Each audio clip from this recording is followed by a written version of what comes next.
Primeira carta de Paulo aos Coríntios, capítulo 1. Eu, Paulo, que fui chamado pela vontade de Deus para ser apóstolo de Cristo Jesus, escrevo, junto com o irmão Sóstenes, esta carta à Igreja de Deus que está na cidade de Corinto. Escrevo a todos os que, pela sua união com Cristo Jesus, foram chamados para pertencerem ao povo de Deus. Esta carta é também para aqueles que em todos os lugares adoram o nosso Senhor Jesus Cristo, Senhor deles e nosso. Que a graça e a paz de Deus, o nosso Pai, e do Senhor Jesus Cristo estejam com vocês. Eu sempre agradeço ao meu Deus por causa da graça que Ele tem dado a vocês por meio de Cristo Jesus. Por estarem unidos com Cristo Jesus, vocês foram enriquecidos em tudo, tanto no dom de anunciar o Evangelho, como no dom da sabedoria espiritual. A mensagem a respeito de Cristo está tão firme em vocês, que vocês não têm deixado de receber nenhum dom espiritual enquanto esperam a vinda do nosso Senhor Jesus Cristo.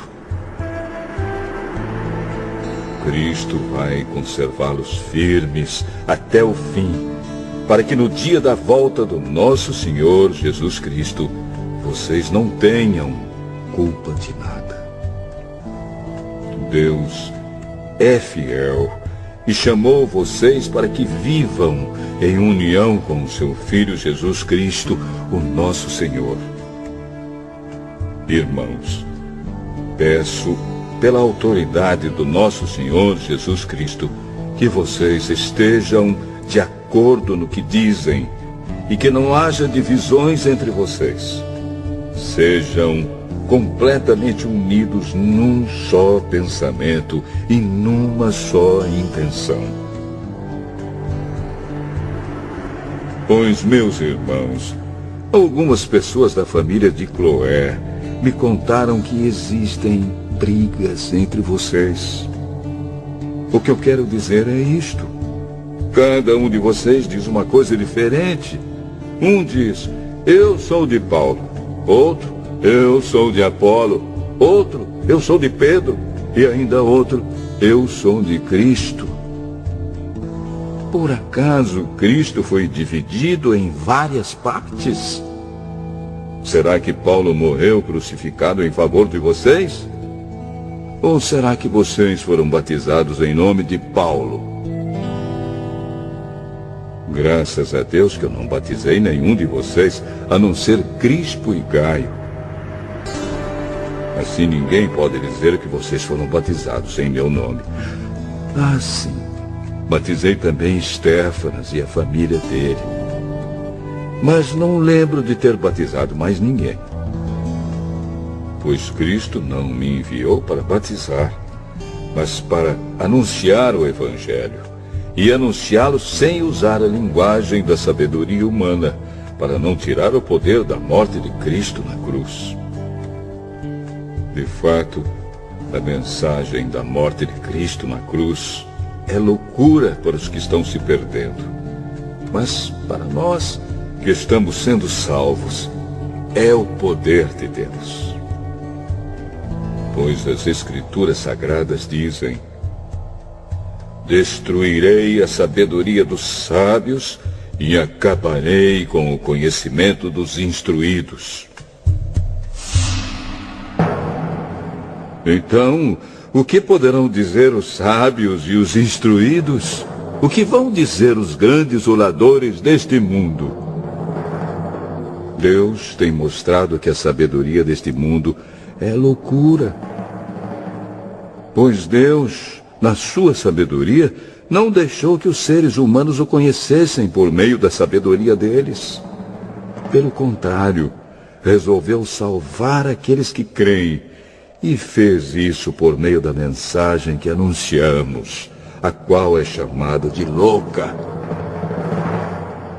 Os judeus pedem milagres como prova, e os não-judeus procuram a sabedoria.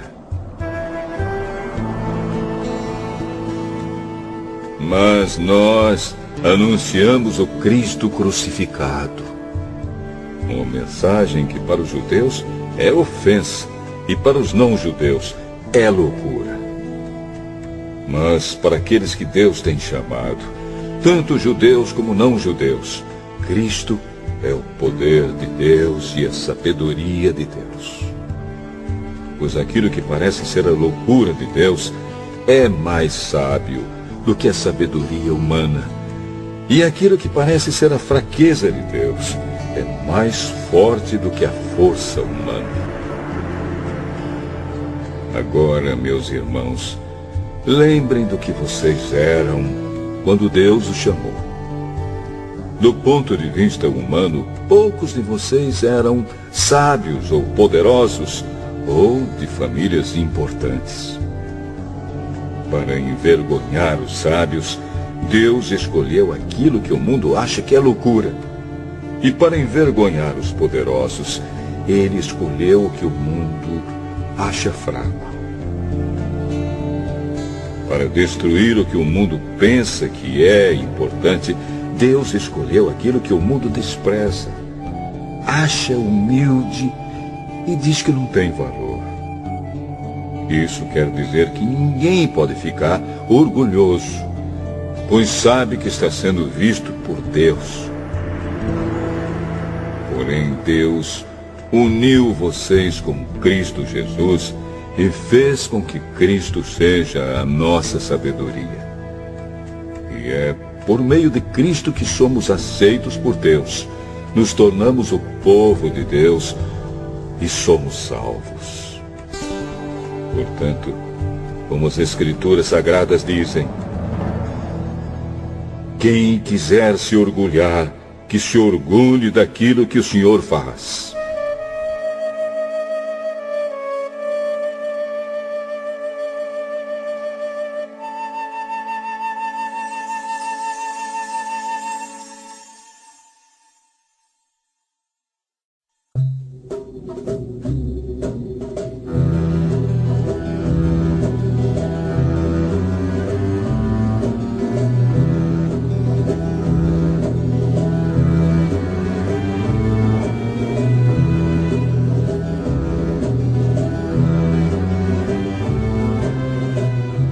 Primeira carta aos Coríntios, capítulo 2. Meus irmãos, quando fui anunciar a vocês a verdade secreta de Deus, não usei muitas palavras nem grande sabedoria. Porque quando estive com vocês, resolvi esquecer tudo, a não ser Jesus Cristo e principalmente a sua morte na cruz. Quando visitei vocês, eu estava fraco e tremia de medo. O meu ensinamento e a minha mensagem não foram dados com a linguagem da sabedoria humana, mas com provas firmes do poder do Espírito de Deus. Portanto, a fé que vocês têm não se baseia na sabedoria humana, mas no poder de Deus. Porém, para os que são espiritualmente maduros, anunciamos uma mensagem de sabedoria.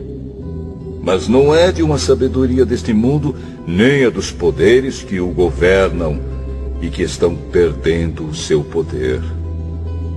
A sabedoria que anunciamos é a sabedoria secreta de Deus, escondida dos seres humanos, a sabedoria que o próprio Deus, antes mesmo da criação do mundo, já havia escolhido para nossa glória. Nenhum dos poderes que agora governam o mundo conheceu essa sabedoria. Pois, se a tivessem conhecido, não teriam crucificado o glorioso Senhor. Porém, como dizem as Escrituras Sagradas, o que ninguém nunca viu nem ouviu, e o que jamais alguém pensou que podia acontecer, foi isso o que Deus preparou para aqueles que o amam.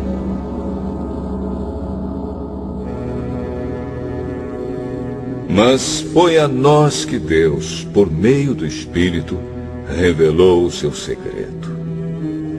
O Espírito Santo examina tudo, até mesmo os planos mais profundos e escondidos de Deus.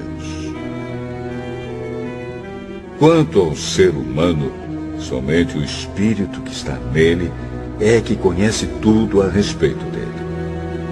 E quanto a Deus, somente o seu próprio Espírito conhece tudo a respeito dele. Não foi o Espírito deste mundo que nós recebemos, mas o Espírito mandado por Deus, para que possamos entender tudo o que Deus nos tem dado. Portanto, quando falamos, nós usamos palavras ensinadas pelo Espírito de Deus e não palavras ensinadas pela sabedoria humana.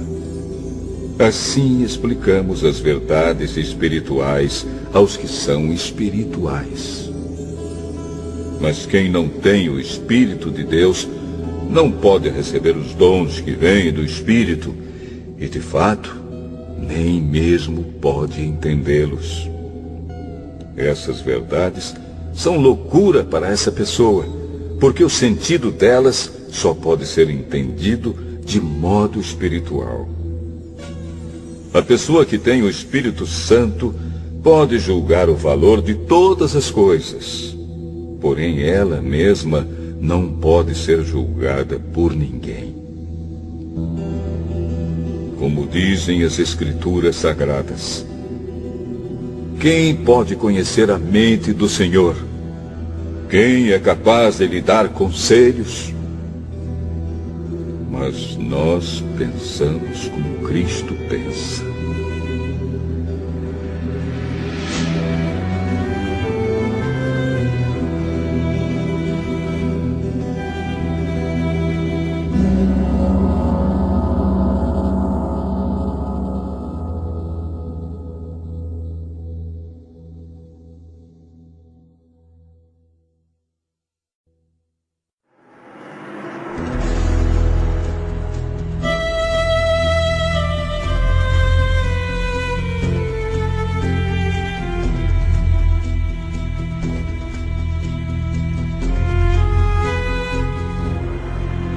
Primeira carta aos Coríntios, capítulo 3. Na verdade, irmãos, eu não pude falar com vocês como costumo fazer com as pessoas que têm o Espírito de Deus. Tive de falar com vocês como se vocês fossem pessoas do mundo, como se fossem crianças na fé cristã. Tive de alimentá-los com leite e não com comida forte, pois vocês não estavam prontos para isso. E ainda não estão prontos, porque vivem como se fossem pessoas deste mundo. Quando existem ciumeiras e brigas entre vocês, será que isso não prova que vocês são pessoas deste mundo e fazem o que todos fazem? Quando alguém diz, eu sou de Paulo, e outro, eu sou de Apolo, será que assim não estão agindo como pessoas deste mundo? Afinal de contas, quem é Apolo? E quem é Paulo? Somos somente servidores de Deus, e foi por meio de nós que vocês creram no Senhor.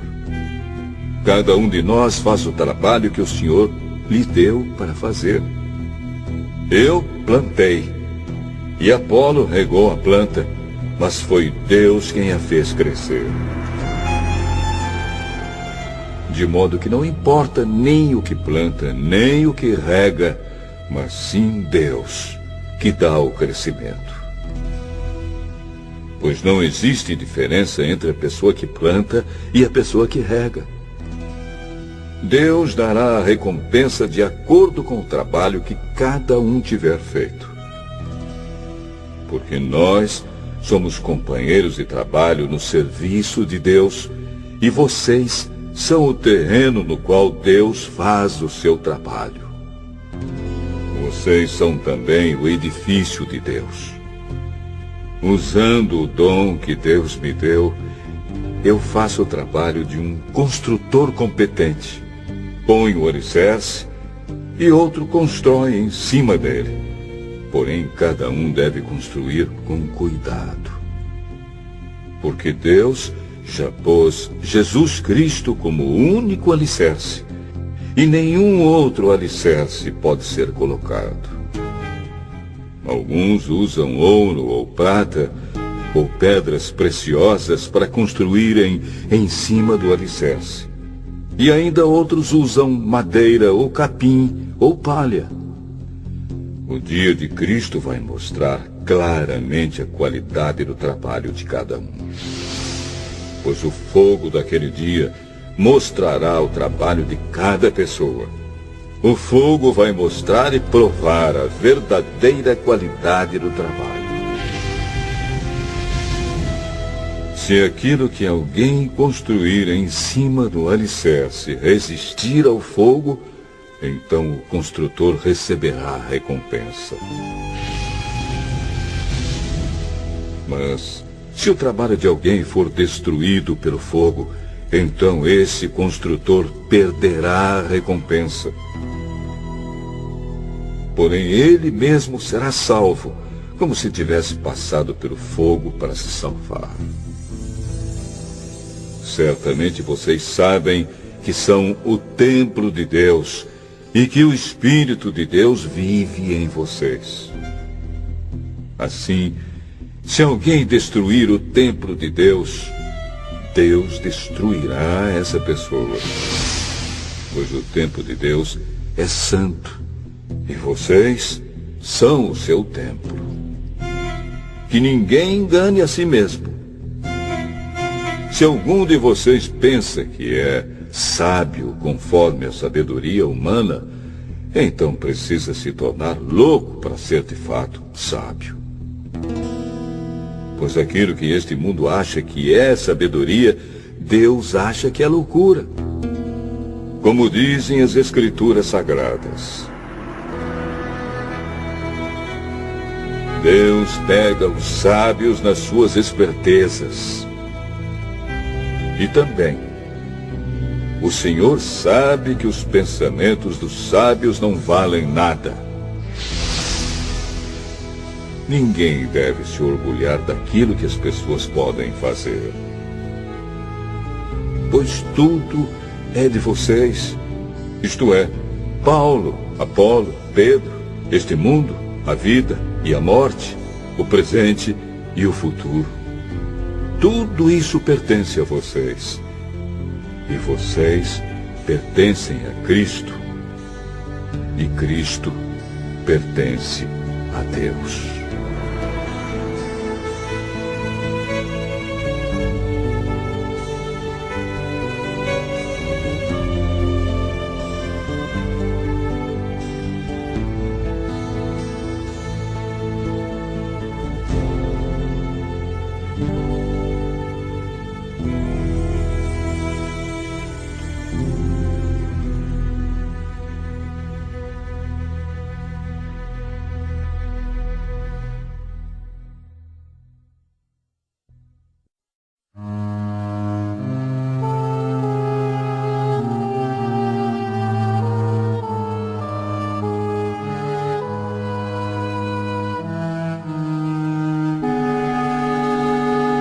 Primeira Carta aos Coríntios, capítulo 4. Vocês nos devem tratar como servidores de Cristo, que foram encarregados de administrar a realização dos planos secretos de Deus. O que se exige de quem tem essa responsabilidade é que seja fiel ao seu Senhor. Mas para mim não tem a menor importância ser julgado por vocês ou por um tribunal humano. Eu não julgo nem a mim mesmo. A minha consciência está limpa, mas isso não prova que sou, de fato, inocente. Quem me julga é o Senhor. Portanto, não julguem ninguém antes da hora. Esperem o julgamento final, quando o Senhor vier. Ele trará para a luz os segredos escondidos no escuro e mostrará as intenções que estão no coração das pessoas. Então cada um receberá de Deus os elogios que merece. Meus irmãos, é para instruir vocês que eu tenho aplicado essas lições a mim mesmo e a Apolo. Usei nós dois como um exemplo para que vocês aprendam o que quer dizer o ditado. Obedeça ao que está escrito. Ninguém deve se orgulhar de uma pessoa e desprezar outra. Quem é que fez você superior aos outros? Por acaso não foi Deus quem lhe deu tudo o que você tem? Então, por que é que você fica todo orgulhoso, como se o que você tem não fosse dado por Deus? Pelo que parece, vocês já têm tudo o que precisam. Já são ricos. Vocês já se tornaram reis, e nós não. Que bom se vocês fossem reis de verdade, para que nós pudéssemos reinar junto com vocês. Porque me parece que Deus pôs a nós, os apóstolos, no último lugar. Somos como as pessoas condenadas a morrer em público, como espetáculo para o mundo inteiro, tanto para os anjos como para os seres humanos. Por causa de Cristo, nós somos loucos, mas vocês são sábios por estarem unidos com Ele. Nós somos fracos e vocês são fortes.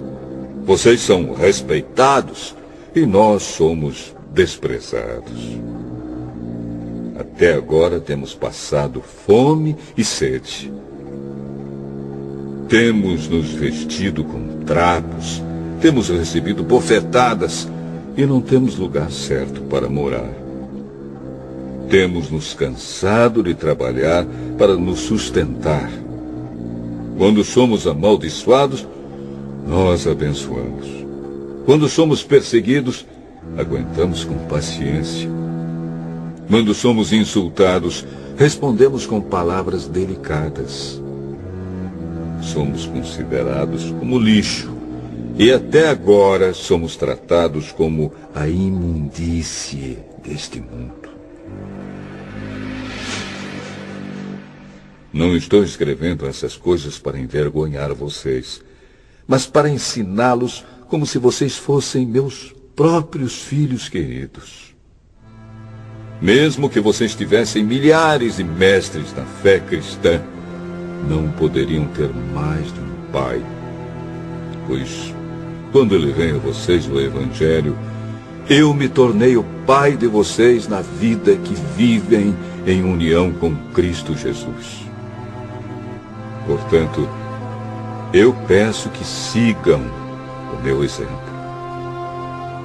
Por isso estou enviando para vocês Timóteo, que é meu querido e fiel filho no Senhor. Ele vai ajudá-los a lembrarem dos caminhos que sigo na nova vida que tenho em união com Cristo Jesus. Caminhos esses que ensino em todas as igrejas. Alguns de vocês ficaram orgulhosos, certos de que eu não iria visitá-los. Porém, se o Senhor quiser, eu vou visitá-los logo. Então vou saber o que esses orgulhosos são capazes de fazer e não somente o que eles são capazes de dizer. Pois o reino de Deus não é coisa de palavras, mas de poder. O que é que vocês preferem? Que eu vá até vocês com um chicote ou com o coração cheio de amor e bondade?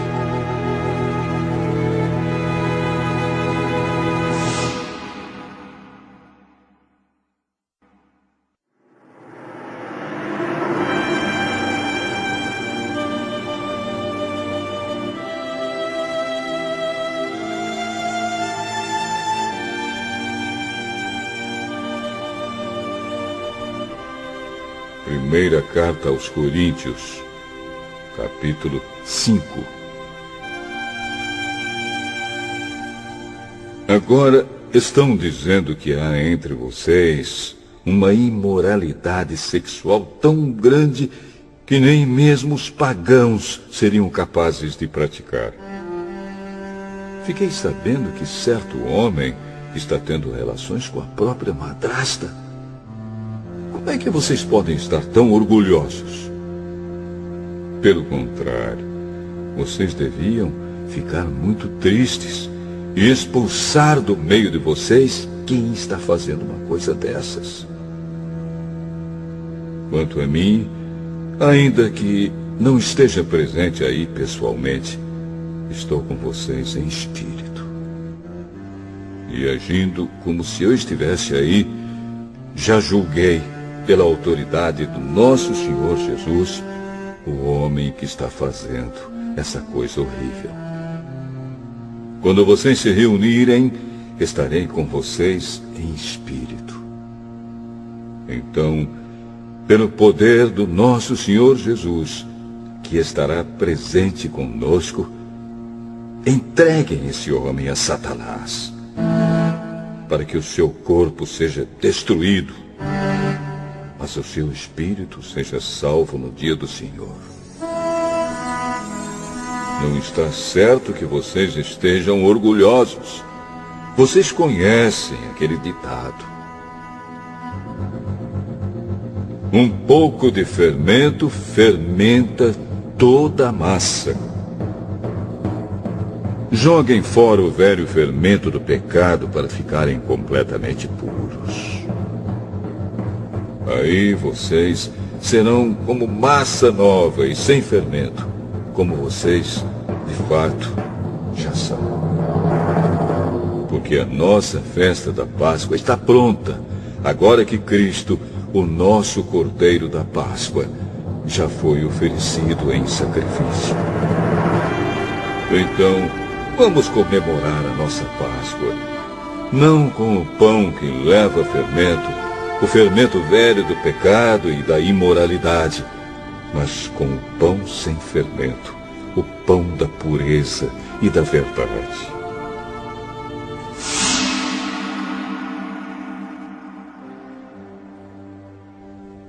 Na outra carta que escrevi a vocês, eu recomendei que vocês não tivessem nada a ver com gente imoral.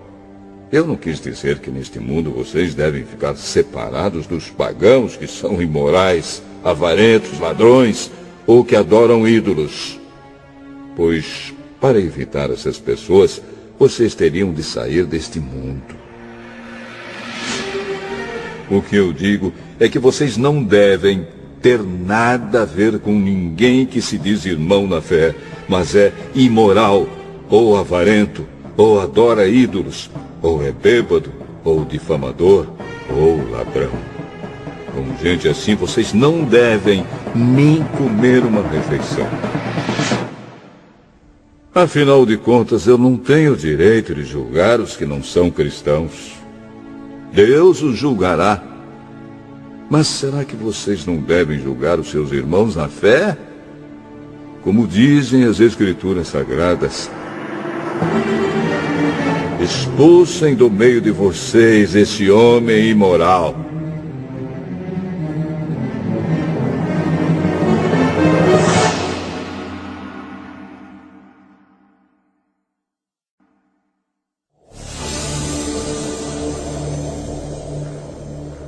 Primeira carta aos Coríntios, capítulo 6.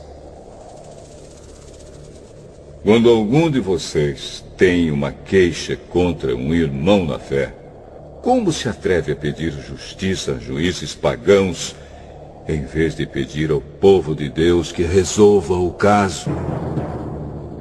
Será que vocês não sabem que o povo de Deus julgará o mundo? Então, se vocês vão julgar o mundo, será que não são capazes de julgar essas coisas pequenas? Por acaso vocês não sabem que nós julgaremos até mesmo os anjos? Muito mais, então, devemos julgar as coisas desta vida.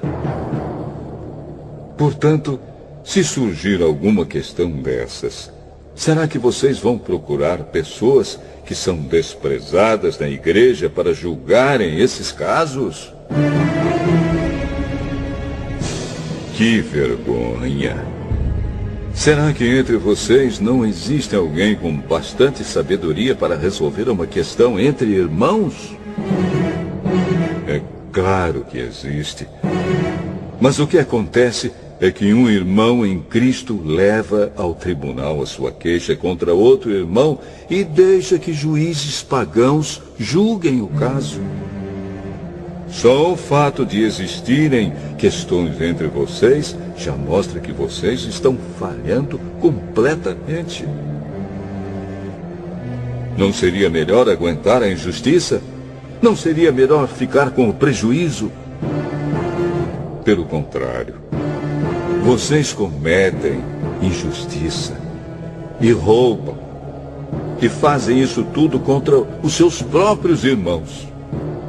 Vocês sabem que os maus não terão parte no reino de Deus.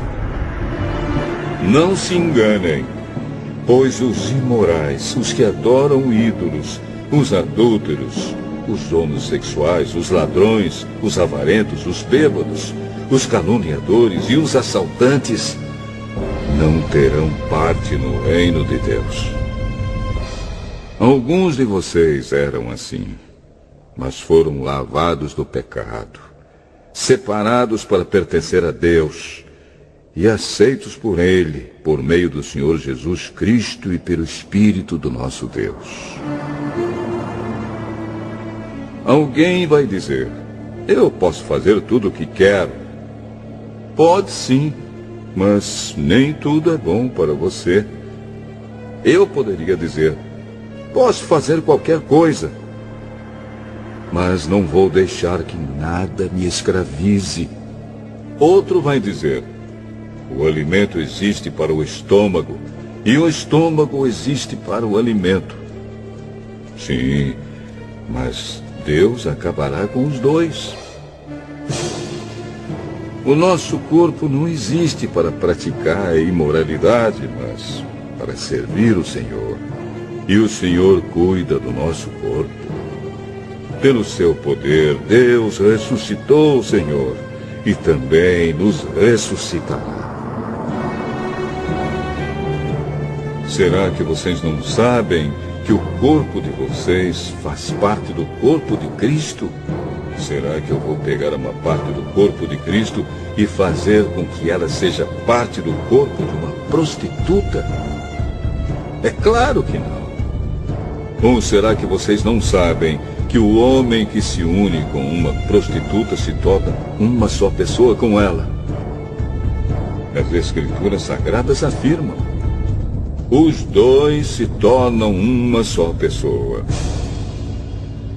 Porém, quem se une com o Senhor se torna espiritualmente uma só pessoa com Ele. Fujam da imoralidade sexual.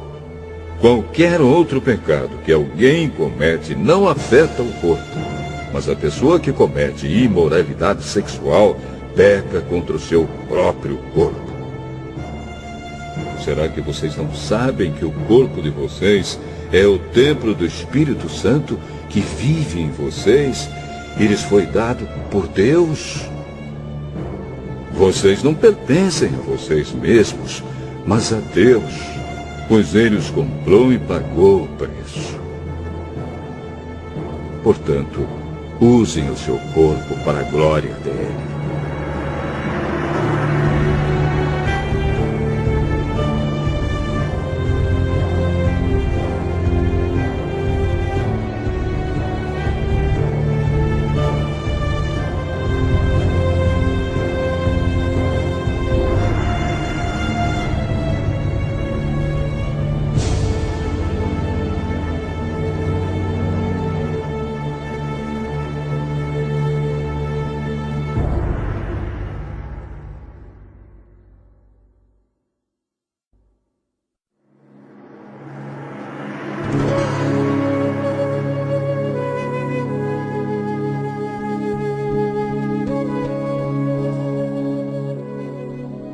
Primeira carta aos Coríntios, capítulo 7. Agora vou tratar dos assuntos a respeito dos quais vocês me escreveram. Vocês dizem que o homem faz bem em não casar. Mas eu digo, já que existe tanta imoralidade sexual, cada homem deve ter a sua própria esposa e cada mulher o seu próprio marido. O homem deve cumprir o seu dever como marido, e a mulher também deve cumprir o seu dever como esposa. A esposa não manda no seu próprio corpo. Quem manda é o seu marido. Assim também o marido não manda no seu próprio corpo. Quem manda é a sua esposa. Que os dois não se neguem um ao outro, a não ser que concordem em não ter relações por algum tempo, a fim de se dedicar à oração. Mas depois devem voltar a ter relações, a fim de não caírem nas tentações de Satanás, por não poderem se dominar. Não digo isso como uma ordem, mas como uma sugestão. Realmente, eu gostaria que todos fossem como eu. Porém, cada um tem o dom que Deus lhe deu. Um tem este dom e outro aquele. Aos solteiros e às viúvas eu digo que seria melhor para eles ficarem sem casar, como eu. Mas, se vocês não podem dominar o desejo sexual, então casem, pois é melhor casar do que ficar queimando de desejo. Para os que já estão casados, tem um mandamento que não é meu, mas do Senhor, que a mulher não se separe do seu marido. Porém, se ela se separar, que não case de novo, ou então que faça as pazes com o marido, e que o homem não se divorcie da sua esposa. Aos outros digo eu mesmo, e não o Senhor. Se um homem cristão é casado com uma mulher que não é cristã, e ela concorda em continuar vivendo com ele, que ele não se divorcie dela. E se uma mulher cristã é casada com um homem que não é cristão, e ele concorda em continuar vivendo com ela, que ela não se divorcie dele. Pois Deus aceita o homem que não é cristão, por ele estar unido com a sua esposa cristã, e aceita a mulher que não é cristã, por ela estar unida com o seu marido cristão. Se não fosse assim, os filhos deles não pertenceriam a Deus.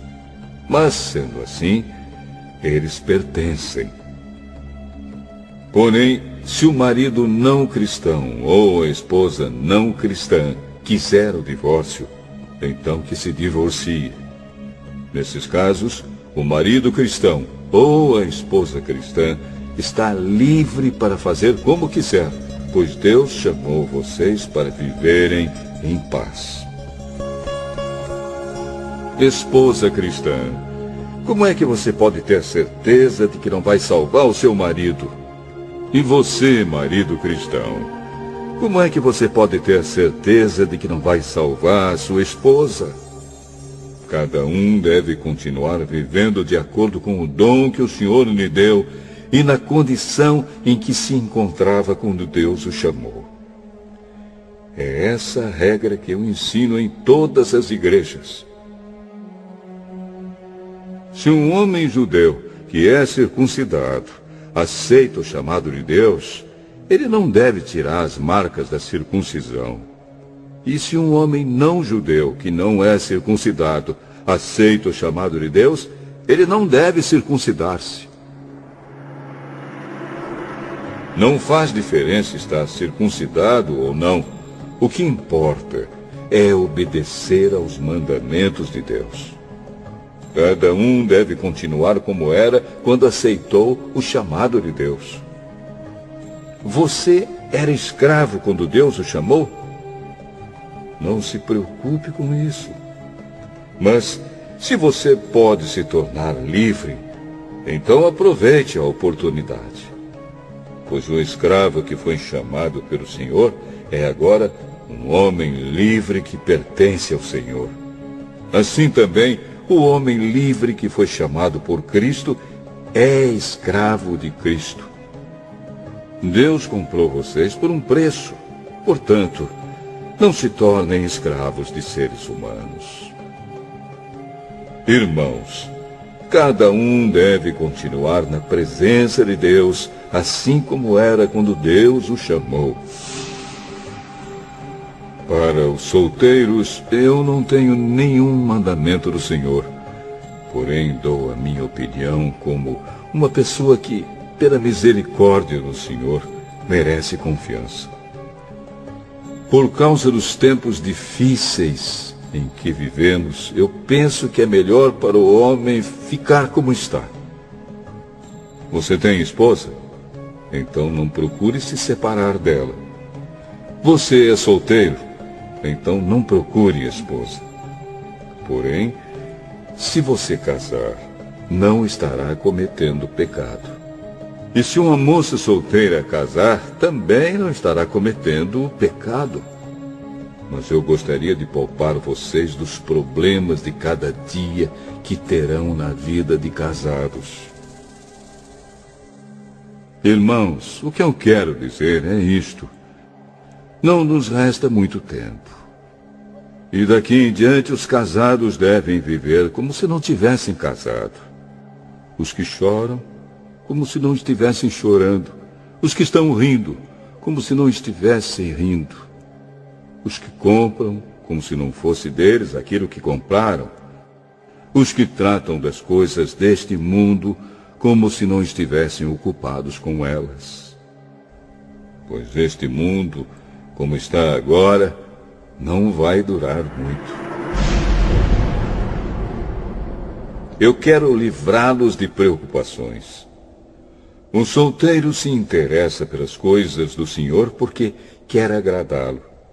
Mas o homem casado se interessa pelas coisas deste mundo porque quer agradar a sua esposa. E por isso é puxado por duas direções diferentes. Quanto às mulheres, tanto as viúvas quanto as solteiras, elas estão interessadas nas coisas do Senhor porque querem se dedicar de corpo e alma a Ele. Mas a mulher casada se interessa pelas coisas deste mundo porque quer agradar o marido.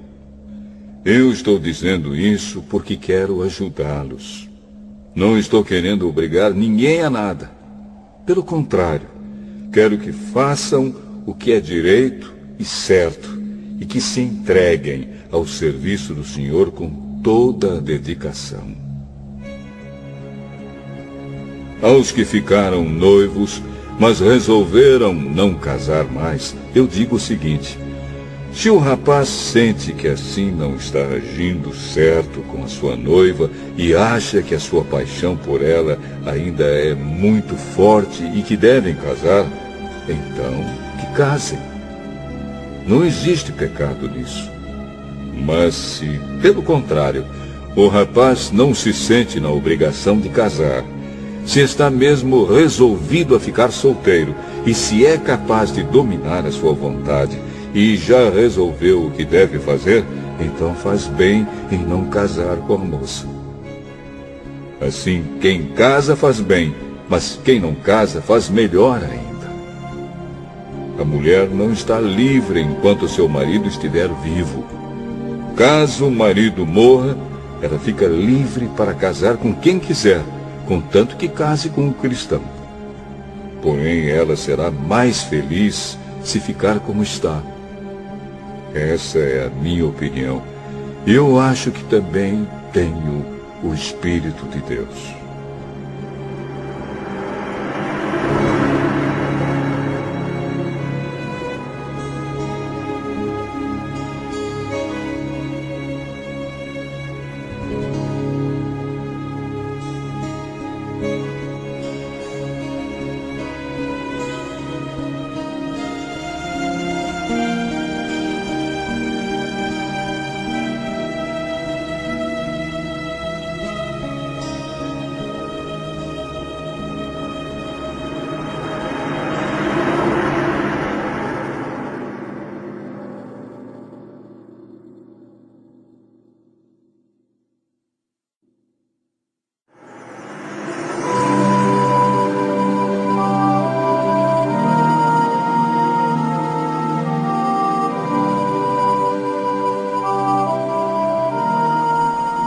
Primeira carta aos Coríntios, capítulo 8. Agora vou tratar do problema dos alimentos oferecidos aos ídolos. Na verdade, como se diz, todos nós temos conhecimento. Porém, esse tipo de conhecimento enche a pessoa de orgulho, mas o amor nos faz progredir na fé. A pessoa que pensa que sabe alguma coisa ainda não tem a sabedoria que precisa. Mas quem ama a Deus é conhecido por Ele. Quanto a comer alimentos que tenham sido oferecidos aos ídolos, nós sabemos que um ídolo representa alguma coisa que realmente não existe. E sabemos que existe somente um Deus.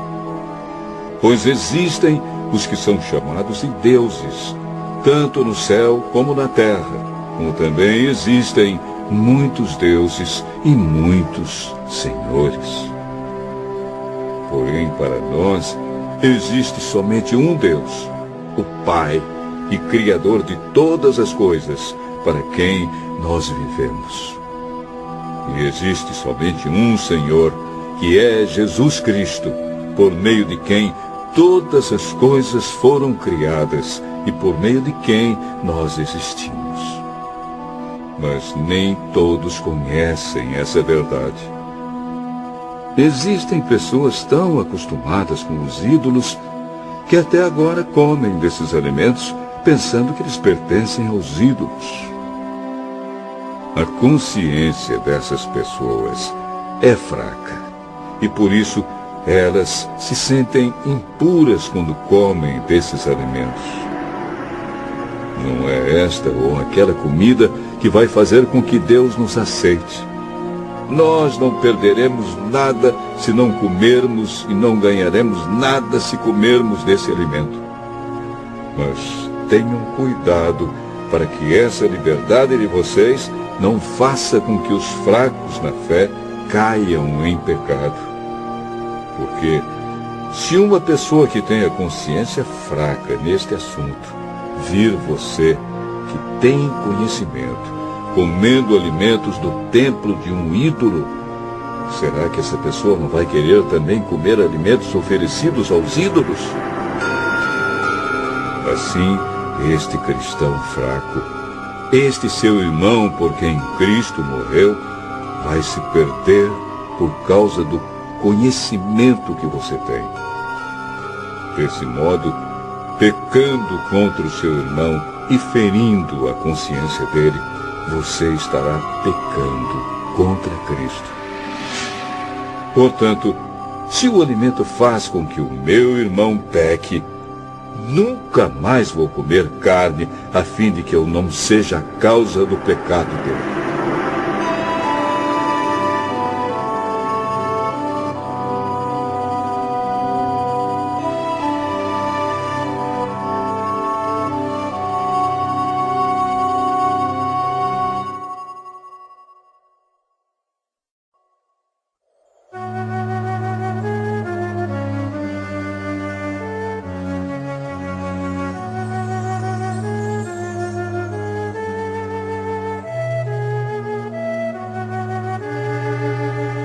Primeira carta aos Coríntios, capítulo 9. Será que eu não sou um homem livre?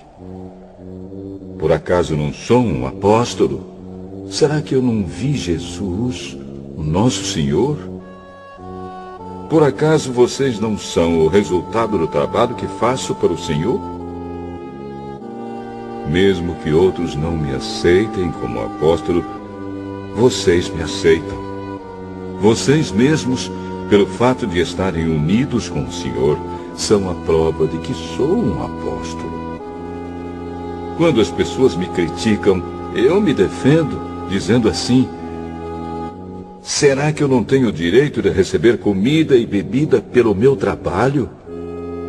Será que nas minhas viagens eu não tenho o direito de levar comigo uma esposa cristã, como fazem os outros apóstolos, os irmãos do Senhor Jesus e também Pedro? Ou será que Barnabé e eu somos os únicos que temos de trabalhar para nos sustentar? Quem já ouviu falar de algum soldado que pagou as suas próprias despesas no exército? Ou qual é o fazendeiro que não come das uvas da sua própria plantação? Ou qual é o pastor que não toma do leite do seu gado? Não pensem que eu me apoio somente nesses exemplos da vida diária, pois a lei diz a mesma coisa. Na lei de Moisés está escrito assim: não amarre a boca do boi quando ele estiver pisando o trigo. Por acaso Deus está interessado nos bois? Ou foi a nosso respeito que lhe disse isso? É claro que isso está escrito em nosso favor. Tanto a pessoa que planta como a que colhe fazem o seu trabalho na esperança de receber a sua parte da colheita. Se temos semeado entre vocês a semente espiritual, será demais se recebermos de vocês alguma recompensa material? Se outros têm o direito de esperar isso de vocês, será que nós não temos muito mais direito do que eles? No entanto, nós não temos usado esse direito. Pelo contrário, temos aguentado tudo para não atrapalhar o Evangelho de Cristo. Certamente vocês sabem que os que trabalham no templo, é do templo que recebem os seus alimentos. E sabem também que os que oferecem sacrifícios no altar recebem uma parte da carne dos animais que são sacrificados ali. Assim o Senhor mandou também que aqueles que anunciam o Evangelho vivam do trabalho de anunciar o Evangelho. Mas eu não tenho usado nenhum desses direitos. Nem estou escrevendo isso agora para exigir esses direitos para mim mesmo. Eu preferiria morrer a fazer isso. E ninguém vai me tirar o orgulho que eu tenho de agir assim. Eu não tenho direito de ficar orgulhoso por anunciar o Evangelho. Afinal de contas, fazer isso é minha obrigação. Ai de mim se não anunciar o Evangelho. Por isso, se eu faço o meu trabalho por minha própria vontade, então posso esperar algum pagamento. Porém, se faço como um dever, é porque é um trabalho que Deus me deu para fazer. Nesse caso, qual é o pagamento que recebo? É a satisfação de anunciar o Evangelho sem cobrar nada e sem exigir os direitos que tenho como pregador do Evangelho. Sou um homem livre. Não sou escravo de ninguém. Mas eu me fiz escravo de todos a fim de ganhar para Cristo o maior número possível de pessoas. Quando trabalho entre os judeus, vivo como judeu a fim de ganhá-los para Cristo. Não estou debaixo da lei de Moisés, mas quando trabalho entre os judeus, vivo como se estivesse debaixo dessa lei para ganhar os judeus para Cristo. Assim também, quando estou entre os não-judeus, vivo fora da lei de Moisés a fim de ganhar os não-judeus para Cristo. Isso não quer dizer que eu não obedeço à lei de Deus, pois estou, de fato, debaixo da lei de Cristo. Quando estou entre os fracos na fé, eu me torno fraco também, a fim de ganhá-los para Cristo. Assim, eu me torno tudo para todos, a fim de poder, de qualquer maneira possível, salvar alguns. Faço tudo isso por causa do Evangelho, a fim de tomar parte nas suas bênçãos. Vocês sabem que numa corrida, embora todos os corredores tomem parte, somente um ganha o prêmio. Portanto, corram de tal maneira que ganhem o prêmio. Todo atleta que está treinando aguenta exercícios duros porque quer receber uma coroa de folhas de louro, uma coroa que, aliás, não dura muito. mas nós queremos receber uma coroa que dura para sempre. Por isso corro direto para a linha final. Também sou como um lutador de boxe que não perde nenhum golpe. Eu trato o meu corpo duramente e o obrigo a ser completamente controlado, para que, depois de ter chamado outros para entrarem na luta, eu mesmo não venha a ser eliminado dela.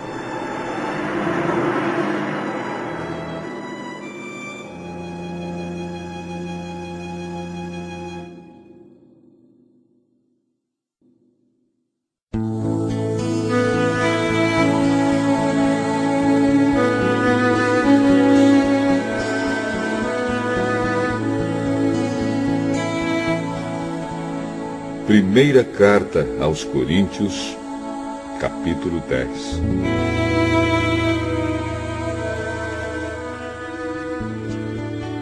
Irmãos, eu quero que vocês lembrem do que aconteceu com os nossos antepassados que seguiram Moisés.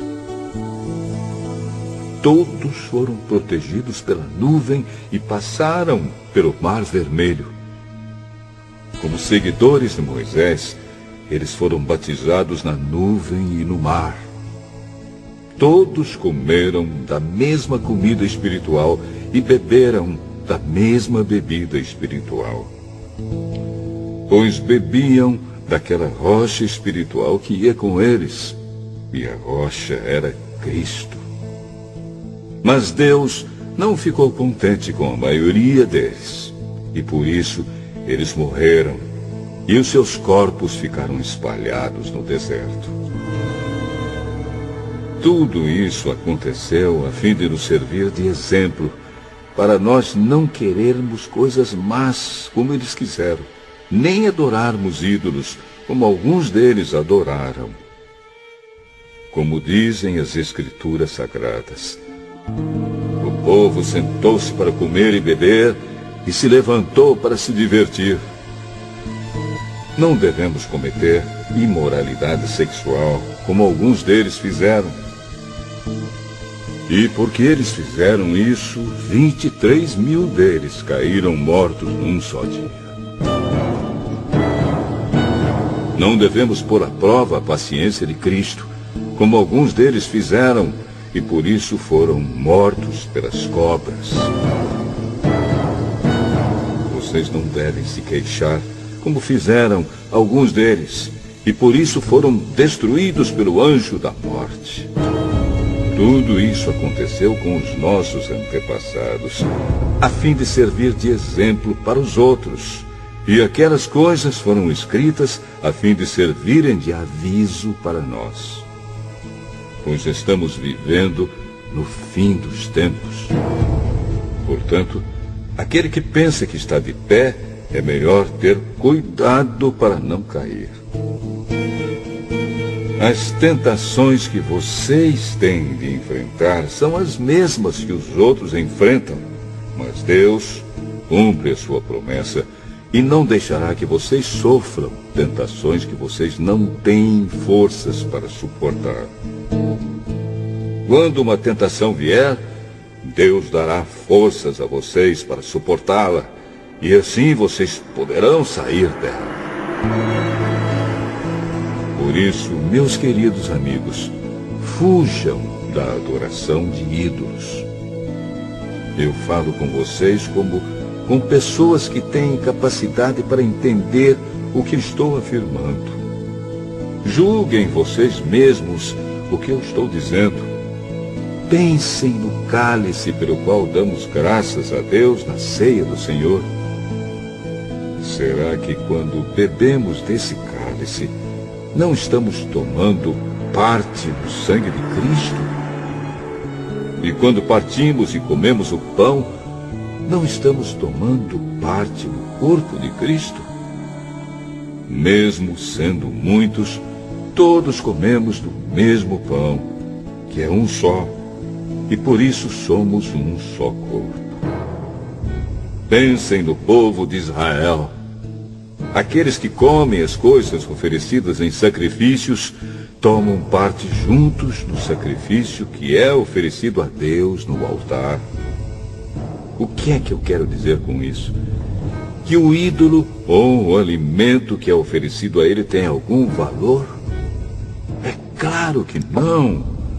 O que estou dizendo é que aquilo que é sacrificado nos altares pagãos é oferecido aos demônios e não a Deus. E eu não quero que vocês tomem parte nas coisas dos demônios. Vocês não podem beber do cálice do Senhor e também do cálice dos demônios. Vocês não podem comer na mesa do Senhor e também na mesa dos demônios. Ou será que queremos provocar o Senhor, fazendo com que ele fique com ciúmes? Por acaso vocês pensam que somos mais fortes do que ele? Alguns dizem assim: podemos fazer tudo o que queremos. Sim, mas nem tudo é bom. Podemos fazer tudo o que queremos, mas nem tudo é útil. Ninguém deve buscar os seus próprios interesses, e sim os interesses dos outros. Vocês podem comer de tudo que se vende no açougue, sem terem nenhuma dúvida de consciência. Pois, como dizem as Escrituras Sagradas, a terra e tudo o que nela existe pertencem ao Senhor.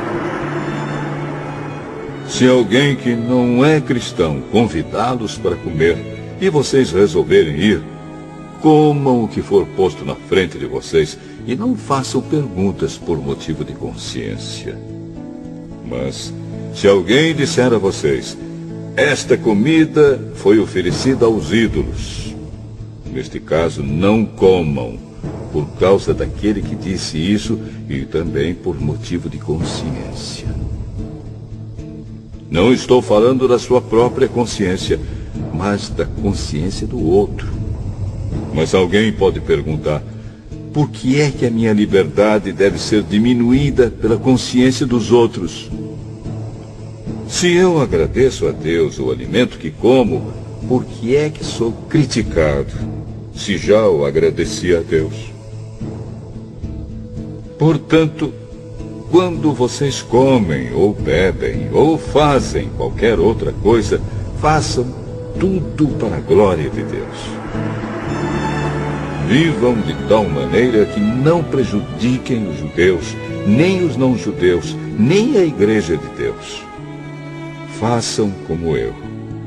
Procuro agradar a todos em tudo o que faço, não pensando no meu próprio bem, mas no bem de todos, a fim de que eles possam ser salvos.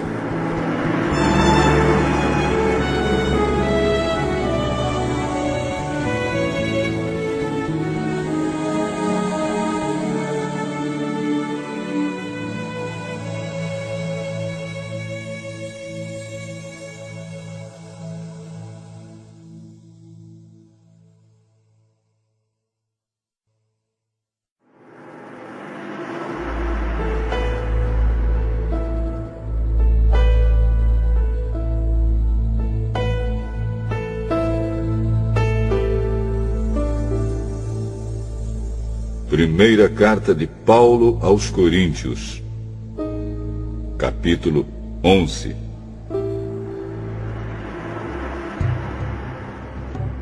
Sigam o meu exemplo como eu sigo o exemplo de Cristo. Eu os elogio porque vocês sempre lembram de mim e seguem as instruções que eu passei para vocês.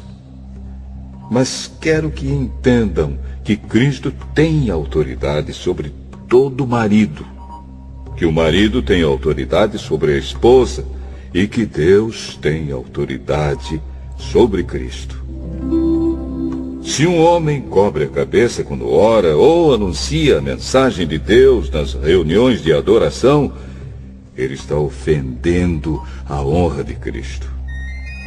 E se uma mulher não cobre a cabeça quando ora ou anuncia a mensagem de Deus nas reuniões de adoração, ela está ofendendo a honra do seu marido. Nesse caso, não há nenhuma diferença entre ela e a mulher que tem a cabeça rapada. Se a mulher não cobre a cabeça, então é melhor que ela corte o cabelo de uma vez. Já que é vergonhoso para a mulher rapar a cabeça ou cortar o cabelo, então ela deve cobrir a cabeça. O homem não precisa cobrir a cabeça, pois ele reflete a imagem e a glória de Deus. Mas a mulher reflete a glória do homem, pois o homem não foi feito da mulher, mas a mulher foi feita do homem. O homem não foi criado por causa da mulher, mas sim a mulher por causa do homem. Portanto, por causa dos anjos, a mulher deve pôr um véu na cabeça para mostrar que está debaixo da autoridade do marido. No entanto, por estarmos unidos com o Senhor, nem a mulher é independente do homem, nem o homem é independente da mulher. Porque assim como a mulher foi feita do homem, assim também o homem nasce da mulher. E tudo vem de Deus. Julguem vocês mesmos. Será que é certo que num culto de adoração a mulher ore a Deus sem estar com a cabeça coberta? Pois a própria natureza ensina que o cabelo comprido é uma desonra para o homem. Mas para a mulher, o cabelo comprido é motivo de orgulho. O cabelo foi dado a ela para lhe servir de véu. Mas se alguém quer discutir sobre esse assunto, o que eu posso dizer é que nem nós, nem as igrejas de Deus temos outro costume nas reuniões de adoração. Nas instruções que agora vou dar a vocês, eu não posso elogiá-los, pois as suas reuniões de adoração fazem mais mal do que bem. Para começar, me contaram que nessas reuniões há grupos de pessoas que estão brigando. E eu creio que, em parte, isso é verdade. Não há dúvida de que é preciso haver divisões entre vocês para que fique claro quem são os que estão certos. Quando vocês se reúnem, não é a ceia do Senhor que vocês comem, pois na hora de comer, cada um trata de tomar a sua própria refeição. E assim, enquanto uns ficam com fome, outros chegam até a ficar bêbados. Por acaso vocês não têm as suas próprias casas onde podem comer e beber? Ou será que preferem desprezar a igreja de Deus e envergonhar os que são pobres? O que é que vocês esperam que eu lhes diga? Querem que os elogie? É claro que não vou elogiá-los. Porque eu recebi do Senhor este ensinamento que passei para vocês. Que o Senhor Jesus, na noite em que foi traído, pegou o pão e deu graças a Deus. Depois partiu o pão e disse: Isto é o meu corpo, que é entregue em favor de vocês. Façam isto em memória de mim. Assim também, depois do jantar, ele pegou o cálice e disse: Este cálice é a nova aliança feita por Deus com o seu povo. Aliança que é garantida pelo meu sangue. Cada vez que vocês beberem deste cálice, façam isso em memória de mim. De maneira que cada vez que vocês comem deste pão e bebem deste cálice, estão anunciando a morte do Senhor até que ele venha. Por isso, aquele que comer do pão do Senhor ou beber do seu cálice de modo que ofenda a honra do Senhor, estará pecando contra o corpo e o sangue do Senhor. Portanto, que cada um examine a sua consciência, e então coma do pão e beba do cálice. Pois A pessoa que comer do pão ou beber do cálice sem reconhecer que se trata do corpo do Senhor, estará sendo julgada ao comer e beber para o seu próprio castigo. É por isso que muitos de vocês estão doentes e fracos, e alguns já morreram. Se examinássemos primeiro a nossa consciência, nós não seríamos julgados pelo Senhor. Mas somos julgados e castigados pelo Senhor para não sermos condenados junto com o mundo. Portanto, meus irmãos, quando vocês se reunirem para a ceia do Senhor, esperem uns pelos outros.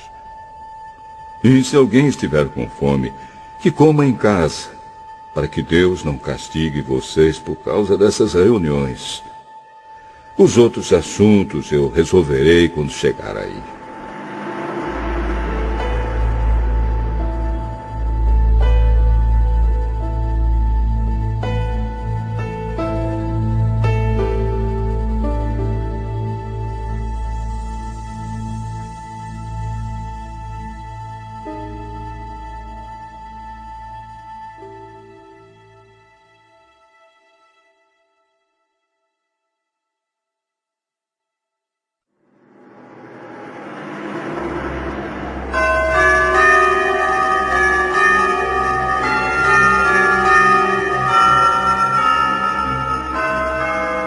Primeira carta de Paulo aos Coríntios, capítulo 12. Meus irmãos, quero que vocês saibam a verdade a respeito dos dons que o Espírito Santo dá. Vocês sabem que, quando ainda eram pagãos, vocês eram desviados de várias maneiras para a adoração dos ídolos, os quais não têm vida. Por isso precisam compreender que ninguém que diz que Jesus seja maldito pode estar falando pelo poder do Espírito de Deus. E que ninguém pode dizer Jesus é Senhor, a não ser que seja guiado pelo Espírito Santo. Existem tipos diferentes de dons espirituais, mas é um só e o mesmo Espírito quem dá esses dons. Existem maneiras diferentes de servir, mas o Senhor que servimos é o mesmo. Há diferentes habilidades para realizar o trabalho, mas é o mesmo Deus quem dá a cada um a habilidade para fazê-lo. Para o bem de todos, Deus dá a cada um alguma prova da presença do Espírito Santo. Para uma pessoa, o Espírito dá a mensagem de sabedoria, e para outra, o mesmo Espírito dá a mensagem de conhecimento. Para uma pessoa, o mesmo Espírito dá a fé, e para outra, dá o poder de curar. Uma pessoa recebe do Espírito poder para fazer milagres, e outra recebe o dom de anunciar a mensagem de Deus. Ainda outra pessoa recebe a capacidade para saber a diferença entre os dons que vêm do Espírito e os que não vêm dele.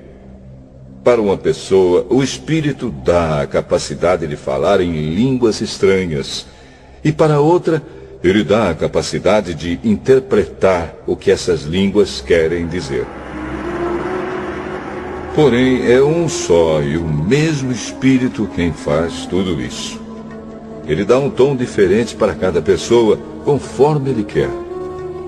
Cristo é como um corpo, o qual tem muitas partes. E todas as partes, mesmo sendo muitas, formam um só corpo. Assim também, todos nós, judeus e não judeus, escravos e livres, fomos batizados pelo mesmo Espírito para formar um só corpo. E a todos nós foi dado de beber do mesmo Espírito, pois o corpo não é feito de uma só parte, mas de muitas. Se o pé disser, já que não sou mão, não sou do corpo, nem por isso deixa de ser do corpo. Se o ouvido disser, já que não sou olho, não sou do corpo, nem por isso deixe de ser do corpo. Se o corpo todo fosse olho, como poderíamos ouvir? E se o corpo todo fosse ouvido, como poderíamos cheirar? Assim Deus colocou cada parte diferente do corpo conforme Ele quis. Se o corpo todo fosse uma parte só, não existiria corpo. De fato, existem muitas partes, mas um só corpo. Portanto, o olho não pode dizer para a mão: eu não preciso de você. E a cabeça não pode dizer para os pés: não preciso de vocês. O fato é que as partes do corpo que parecem ser as mais fracas são as mais necessárias. E aquelas que achamos menos honrosas são as que tratamos com mais honra. E as partes que parecem ser feias recebem um cuidado especial que as outras mais bonitas não precisam. Foi assim que Deus fez o corpo, dando mais honra às partes menos honrosas. Desse modo, não existe divisão no corpo, mas todas as suas partes têm o mesmo interesse umas pelas outras. Se uma parte do corpo sofre, todas as outras sofrem com ela. Se uma é elogiada, todas as outras se alegram com ela. Pois bem, vocês são o corpo de Cristo, e cada um é uma parte desse corpo. Na igreja, Deus pôs tudo no lugar certo. Em primeiro lugar, os apóstolos. Em segundo, os profetas. E em terceiro, os mestres. Em seguida, pôs os que fazem milagres. Depois, os que têm o dom de curar, ou de ajudar, ou de liderar, ou de falar em línguas estranhas. Nem todos são apóstolos, ou profetas, ou mestres. Nem todos têm o dom de fazer milagres, nem de curar doenças, nem de falar em línguas estranhas, nem de explicar o que essas línguas querem dizer.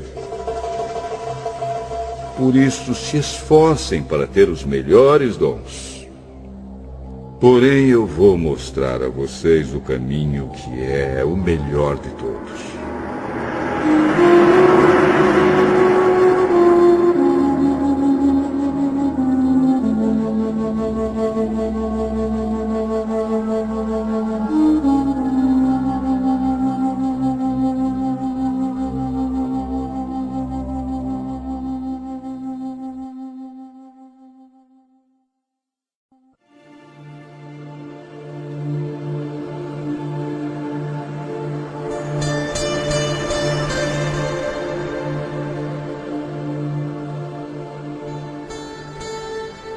Primeira carta de Paulo aos Coríntios, capítulo 13.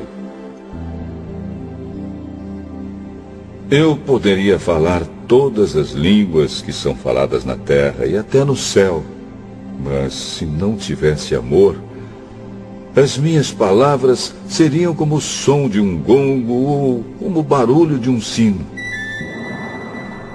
Poderia ter o dom de anunciar mensagens de Deus, ter todo o conhecimento, entender todos os segredos e ter tanta fé que até poderia tirar as montanhas do seu lugar.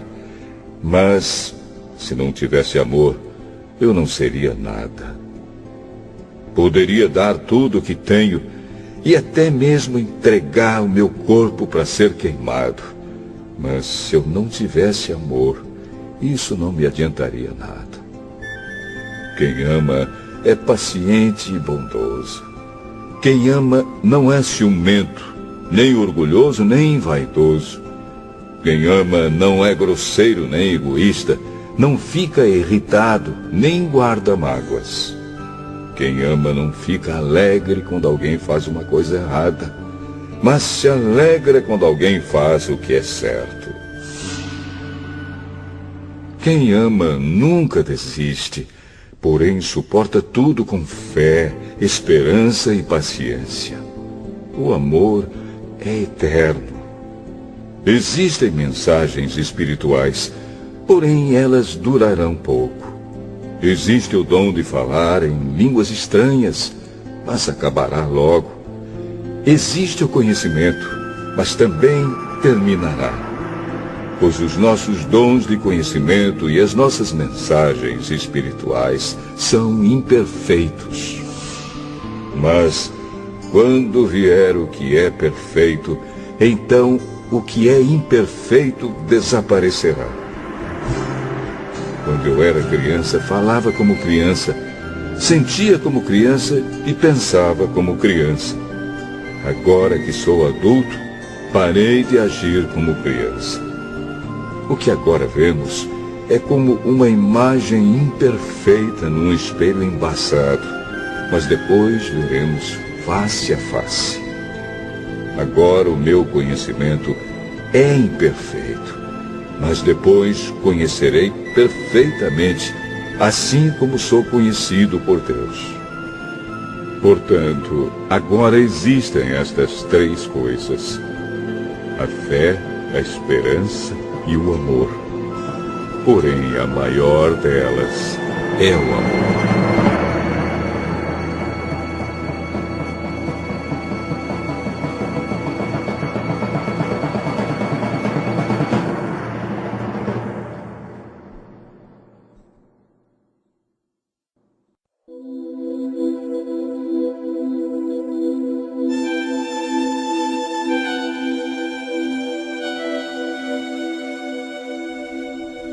Primeira carta de Paulo aos Coríntios, capítulo 14.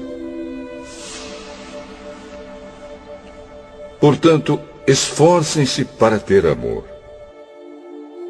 Procurem também ter dons espirituais, especialmente o de anunciar a mensagem de Deus.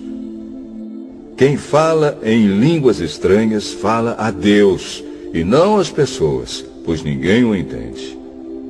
Pelo poder do Espírito Santo, ele diz verdades secretas. Porém, quem anuncia a mensagem de Deus fala para as pessoas, ajudando-as e dando-lhes coragem e consolo. Quem fala em línguas estranhas ajuda somente a si mesmo. Mas quem anuncia a mensagem de Deus ajuda a igreja toda. Eu gostaria que vocês todos falassem em línguas estranhas, mas gostaria ainda mais que tivessem o dom de anunciar a mensagem de Deus.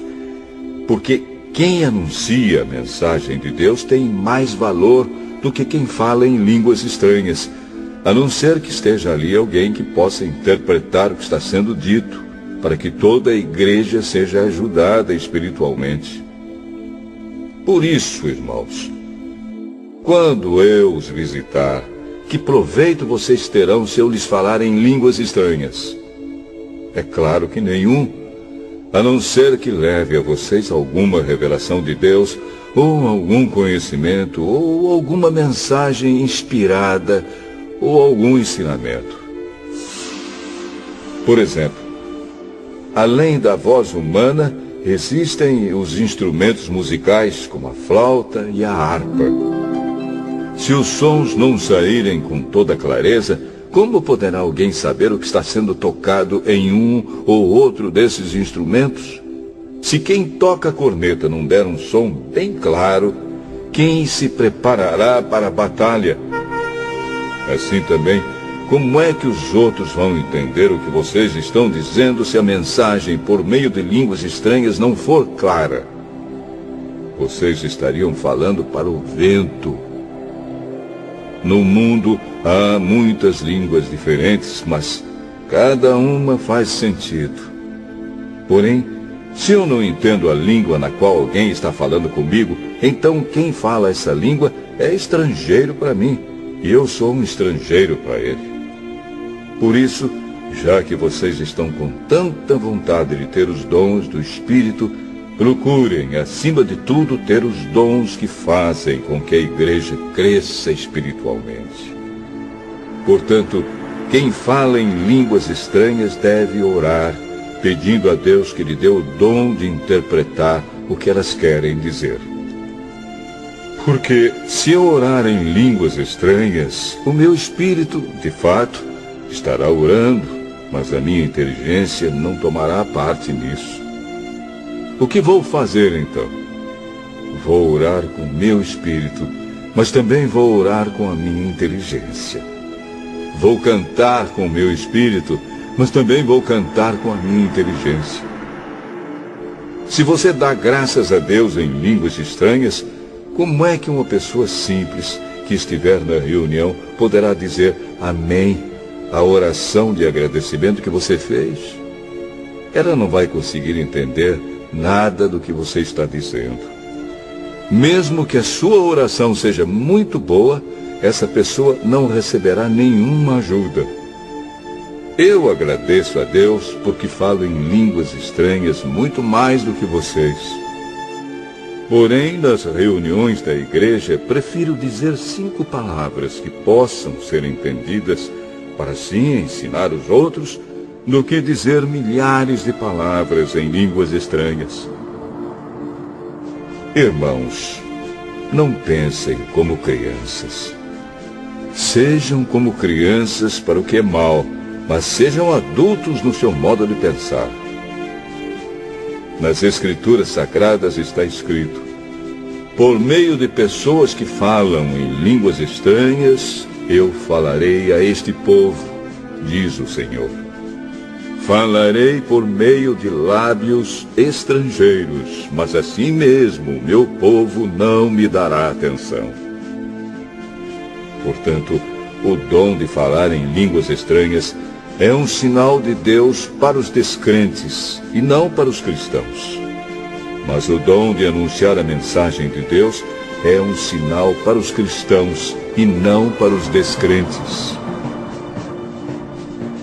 Imaginem que a igreja esteja reunida e todos comecem a falar em línguas estranhas. Se chegarem ali algumas pessoas simples ou descrentes, será que não vão dizer que vocês estão loucos? Mas se todos estiverem anunciando mensagens de Deus e entrar ali um descrente ou alguém que seja simples, ele vai ouvir o que vocês estão dizendo e se convencer do seu pecado. E ele será julgado pelo que ouvir. Os seus pensamentos secretos serão revelados. E ele vai se ajoelhar e adorar a Deus, dizendo: Deus está mesmo no meio de vocês. Portanto, meus irmãos, o que é que deve ser feito? Quando vocês se reúnem na igreja, um irmão tem um hino para cantar, outro, alguma coisa para ensinar, outro, uma revelação de Deus, outro, uma mensagem em línguas estranhas, e ainda outro, a interpretação dessa mensagem. Que tudo seja feito para o crescimento espiritual da igreja.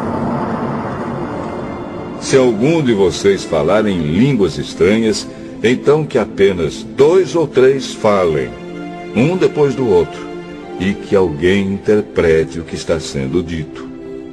Mas, se não houver ninguém que possa interpretar, então fiquem calados e falem somente consigo mesmos e com Deus. No caso de 2 ou 3 receberem a mensagem de Deus, estes devem falar, e os outros que pensem bem no que eles estão dizendo. Se uma outra pessoa que estiver ali sentada receber a mensagem de Deus, quem estiver falando deve se calar. Vocês todos podem anunciar a mensagem de Deus, um de cada vez, para que todos aprendam e fiquem animados.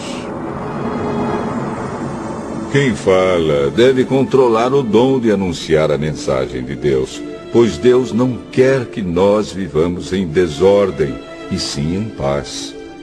Como em todas as igrejas do povo de Deus, as mulheres devem ficar caladas nas reuniões de adoração. Elas não têm permissão para falar. Como diz a lei, elas não devem ter cargos de direção. Se quiserem saber alguma coisa, que perguntem em casa ao marido. É vergonhoso que uma mulher fale nas reuniões da igreja. Por acaso a mensagem de Deus veio de vocês? Ou será que veio somente para vocês? Se alguém pensa que é mensageiro de Deus ou que tem algum dom espiritual, deve saber que o que estou escrevendo é mandamento do Senhor. Mas se alguém não der atenção a isso, que ninguém dê atenção a essa pessoa. Assim, meus irmãos, procurem sempre anunciar a mensagem de Deus, mas não proíbam que se falem línguas estranhas. Portanto, façam tudo com decência e ordem.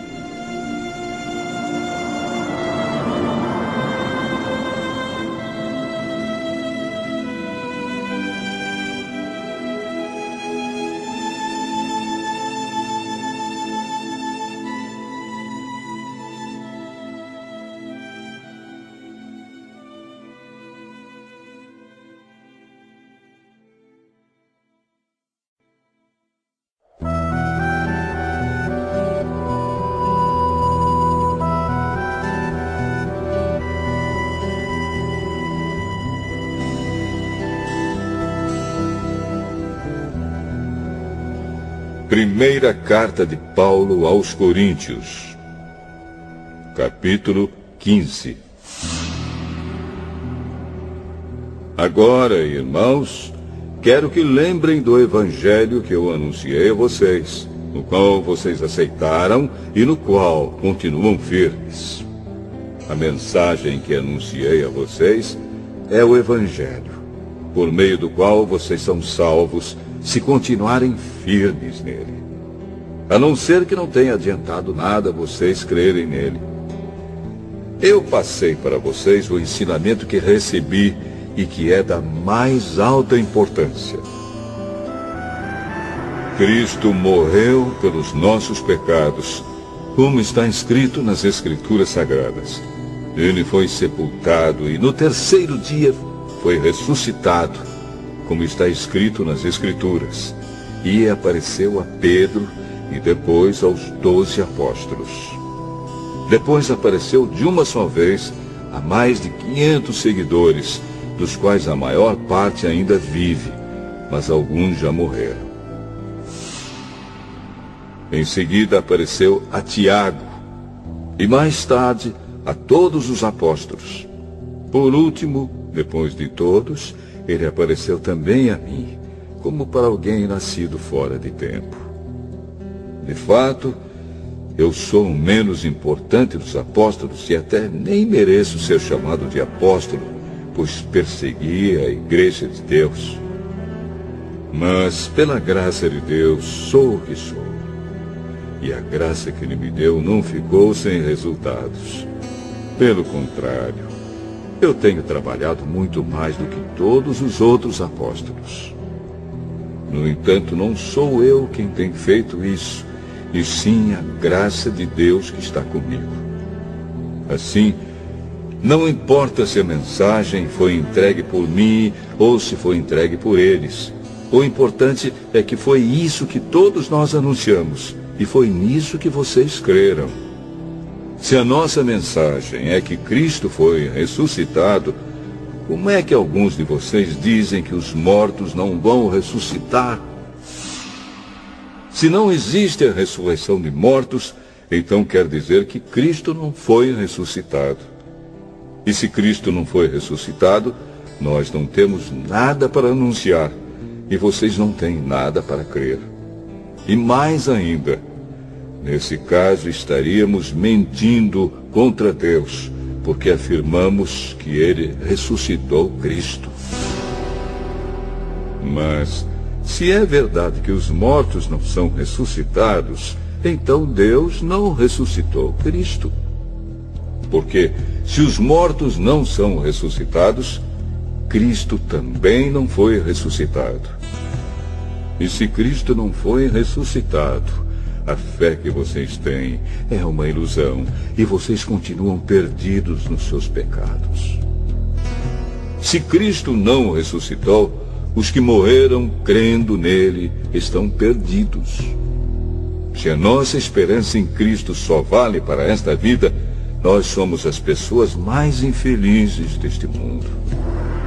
Mas a verdade é que Cristo foi ressuscitado. E isso é a garantia de que os que estão mortos também serão ressuscitados. Porque assim como por meio de um homem veio a morte, assim também por meio de um homem veio a ressurreição. Assim como, por estarem unidos com Adão, todos morrem, assim também, por estarem unidos com Cristo, todos ressuscitarão. Porém, cada um será ressuscitado na sua vez. Cristo, o primeiro de todos, depois os que são de Cristo, quando ele vier. E então virá o fim. Cristo destruirá todos os governos espirituais, todas as autoridades e poderes, e entregará o reino a Deus, o Pai. Pois Cristo tem de reinar até que Deus faça com que ele domine todos os inimigos. O último inimigo que será destruído é a morte. As Escrituras Sagradas dizem: Deus pôs todas as coisas debaixo do domínio dele. É claro que dentro das palavras, todas as coisas, não está o próprio Deus, que põe tudo debaixo do domínio de Cristo. Mas, quando tudo for dominado por Cristo, então o próprio Cristo, que é o Filho, se colocará debaixo do domínio de Deus, que pôs todas as coisas debaixo do domínio dele. Então Deus reinará completamente sobre tudo. Pensem agora nas pessoas que são batizadas em favor dos mortos. O que é que elas esperam conseguir? Se os mortos não são ressuscitados, por que é que essas pessoas se batizam em favor deles?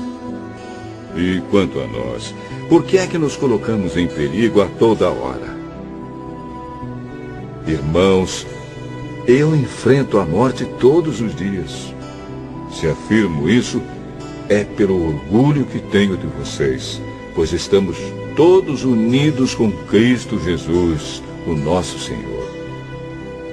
Aqui em Éfeso, eu lutei contra inimigos como se lutasse contra animais selvagens. E se fiz isso somente por interesses humanos, o que foi que eu consegui com isso? Se é verdade que os mortos não são ressuscitados, façamos o que diz o ditado: comamos e bebamos, porque amanhã morreremos. Não se enganem. As más companhias estragam os bons costumes. Comecem de novo a viver uma vida séria e direita e parem de pecar. Para fazer com que vocês fiquem envergonhados, eu digo o seguinte: alguns de vocês não conhecem a Deus. Mas alguém perguntará: como é que os mortos são ressuscitados? Que tipo de corpo eles vão ter? Seu tolo! Quando você semeia uma semente na terra, ela só brota se morrer. E o que foi semeado é apenas uma semente, talvez um grão de trigo ou outra semente qualquer, e não o corpo já formado da planta que vai crescer. Deus dá a essa semente o corpo que Ele quer, e dá a cada semente um corpo próprio.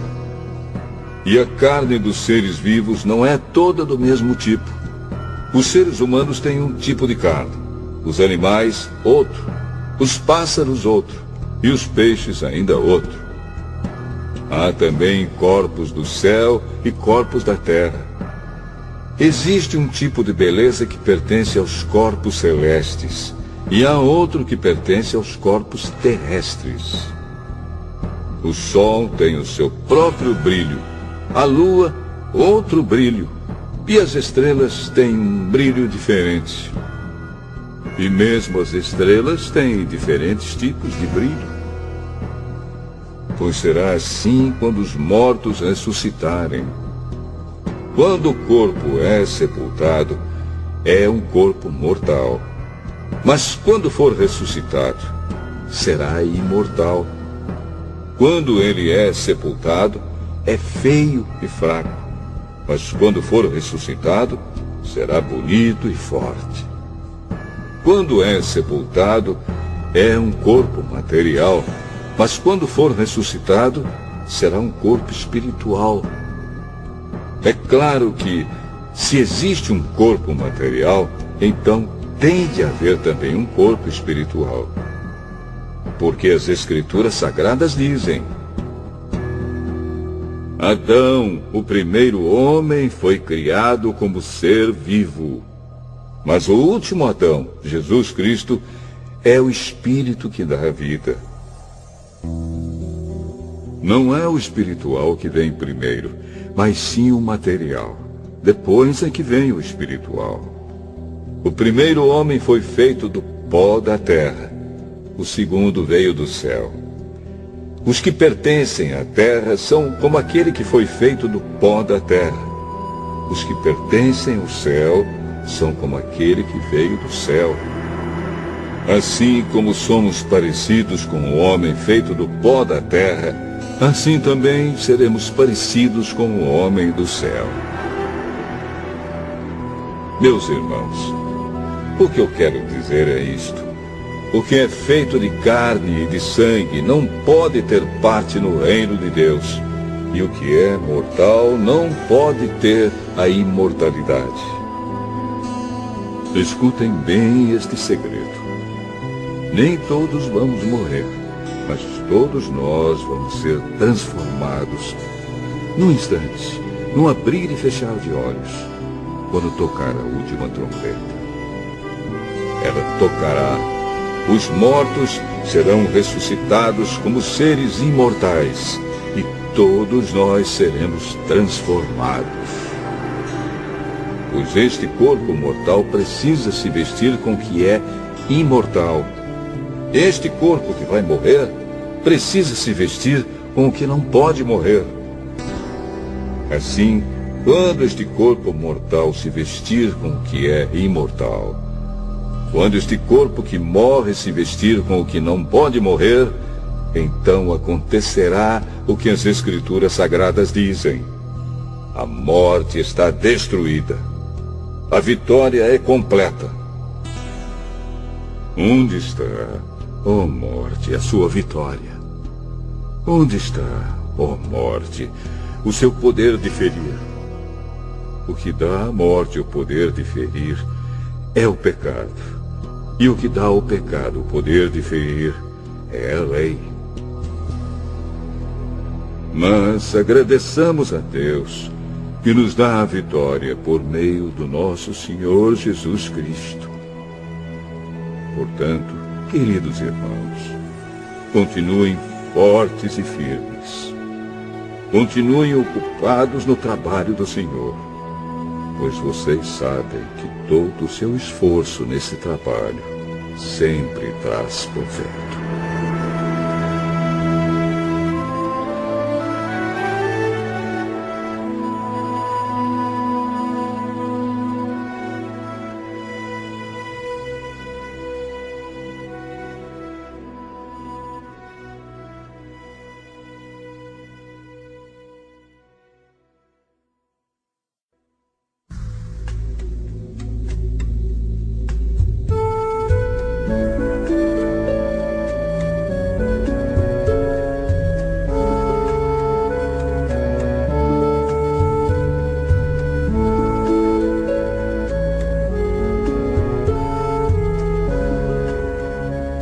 Primeira carta de Paulo aos Coríntios, capítulo 16. Agora vou tratar do dinheiro para ajudar o povo de Deus da Judéia. Façam o que eu disse às igrejas da província da Galácia. Todos os domingos, cada um de vocês separe e guarde algum dinheiro, de acordo com o que cada um ganhou, Assim não haverá necessidade de recolher ofertas quando eu chegar. Depois que chegar, eu enviarei com cartas de apresentação aqueles que vocês escolherem para levarem a oferta até Jerusalém. Se for conveniente que eu também vá, eles farão a viagem comigo. Eu visitarei vocês depois que tiver passado pela província da Macedônia, pois vou passar por lá. Pode ser que eu fique algum tempo com vocês, talvez todo o inverno, e assim vocês poderão me ajudar a continuar a minha viagem para onde quer que eu for. Pois eu não quero ver vocês apenas de passagem. Se o Senhor permitir, espero ficar bastante tempo com vocês. Resolvi ficar aqui em Éfeso até o dia de Pentecostes, pois encontrei aqui ótimas oportunidades para um grande e proveitoso trabalho, embora muita gente esteja contra mim. Se Timóteo chegar aí, façam tudo para que ele se sinta bem entre vocês, pois assim como eu, ele também está trabalhando para o Senhor. Não deixem que ninguém o despreze. Pelo contrário, vocês devem ajudá-lo a continuar a sua viagem em paz, a fim de que ele volte para cá, pois estou esperando que ele volte junto com os outros irmãos. Quanto ao irmão Apolo, tenho recomendado muitas vezes que vá visitar vocês com os outros irmãos, mas ele acha que não deve ir agora. Ele irá na primeira oportunidade. Estejam alertas, fiquem firmes na fé, sejam corajosos, sejam fortes. Que tudo o que vocês fizerem seja feito com amor. Vocês conhecem Estéfanas e a família dele. Vocês sabem que eles foram os primeiros cristãos convertidos na província da Acaia e que eles têm se dedicado ao serviço do povo de Deus. Peço a vocês, meus irmãos, que sigam a orientação deles e dos outros que os ajudam e trabalham com eles.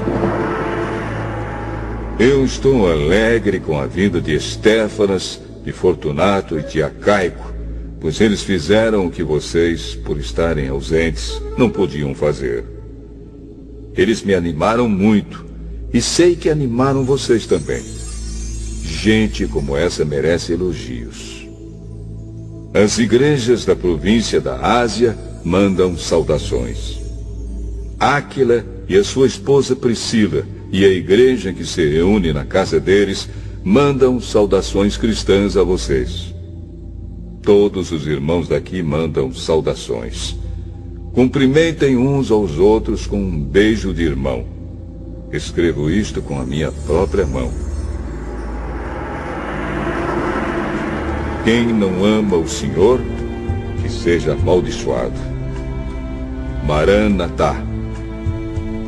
Vem, nosso Senhor. Que a graça do nosso Senhor Jesus esteja com vocês. E que o meu amor esteja com todos vocês, pois estamos unidos com Cristo Jesus.